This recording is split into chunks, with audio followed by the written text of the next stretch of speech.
To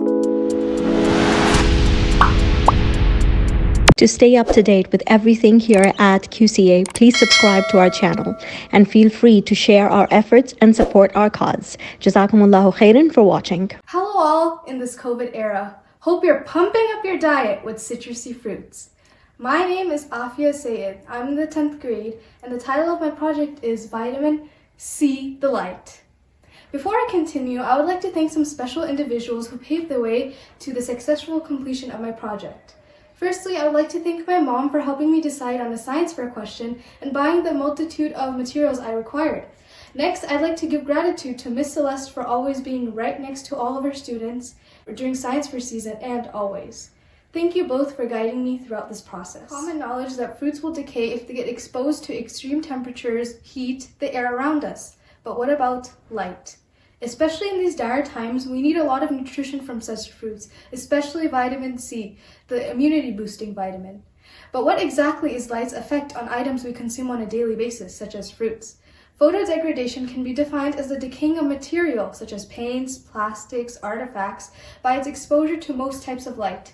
In my experiment, I decided to research the effect of photodegradation on the vitamin C levels of common vitamin C-rich fruits, which are apples, oranges, and lemons in my experiment, as stated by my purpose. After dedicated research, I hypothesized that if I test the effect of photodegradation on common vitamin C-rich fruits before and after exposure to light, then all of these vitamin C-rich fruits will be negatively affected by photodegradation because the absorption of photons from common sources of light leads to such degradation, as is known from the photodegradation of plastic and artifacts. Before I exposed the fruits to an LED light source, I needed to test how much vitamin C was in the fruits prior to photodegradation. To start off my science fair experiment procedure, I created a calibration solution from water, cornstarch, and a dissolved vitamin C tablet. I then added drops of iodine tincture until the color turned from clear to black. The purpose of this step was to find the milligrams of vitamin C a drop of iodine would react with, which I would use for future calculations. Next, I cut 10 grams of 3 different apples each and used their juice with starch and water to repeat the same process of adding iodine drops. I repeated this for 3 trials and with oranges and lemons, and then placed each fruit in a quiet room in front of the LED lamp. This shows how when I added iodine, it turned from clear to black. And this is the photo of the lamp affecting the fruits.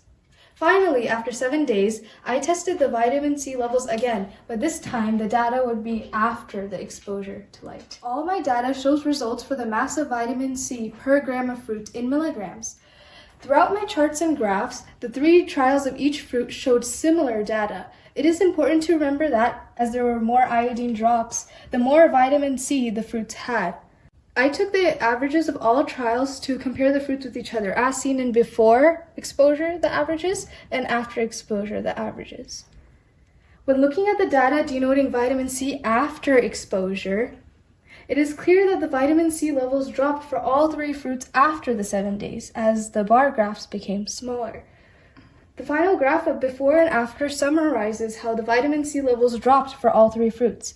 As you can see for every single fruit, the vitamin C level dropped in the bar graph. And this is the effect of photodegradation on the 3 fruits I tested. As you can see, the orange and the lemon saw the most change appearance-wise, but the apple and lemon saw the most change in vitamin C levels. To wrap it up, my hypothesis was correct.